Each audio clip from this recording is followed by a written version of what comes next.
If you say to someone, I've got this really great idea and it's good at one thing, they'll probably be quite excited.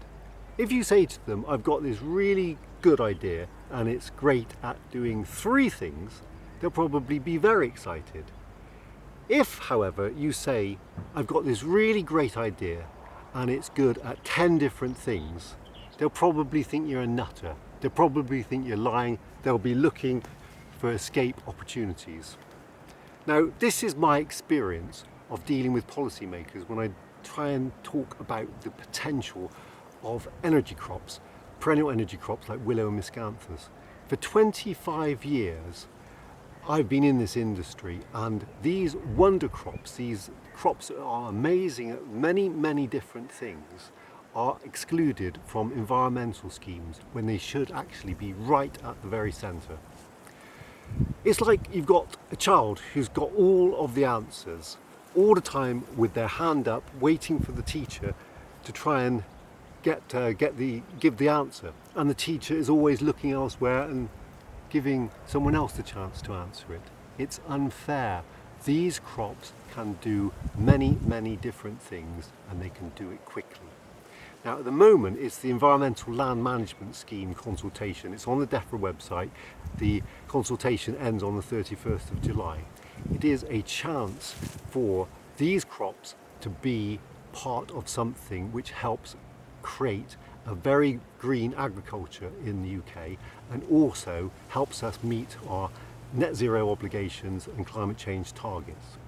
Really, really important, and you need all of your top tools in that toolkit. Are willow miscanthus in the consultation? Unfortunately not. Glaring omission, I have to say.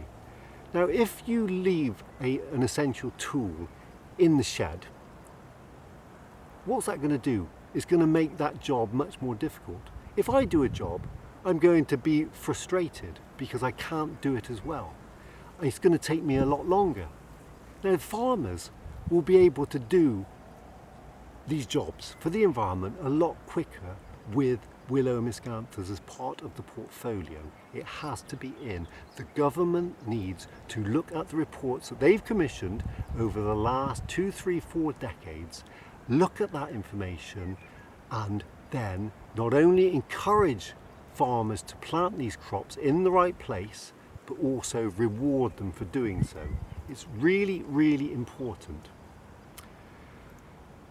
The attributes of willow miscanthus are many, and I've mentioned that. So things like biomass, flood mitigation, water quality improvements, using willow, say, as a biofilter for wastewater, biodiversity, pollination services, the amount of bees that visit these trees in January, February, March, when there's little other pollen and nectar around, is really, really important. It can help rebuild pollination, populations of pollinators, and help with this critical genera.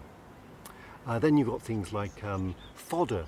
Chester Zoo use willow as a fodder for their zoo animals. Now, the reason why they do that is because it's good for them, and it's also highly nutritious, and they like it.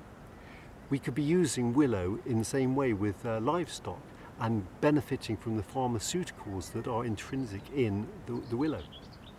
And then there's things like helping with soil erosion. There's the potential for agroforestry, where you've got buffer strips and getting the beneficial insects into your food crops. Many, many different things. Now, that's lots of great ideas there, but I'm not lying about it. I'm not making it up. Why would I? I'm a naturalist, I'm an environmentalist, I'm a conservationist. I want us to have a green agriculture where our land is used as resource efficiently as possible. So please, government, listen to what I'm having to say. It's really important. So please, please, and I'm asking you nicely, please don't screw it up. Thank you.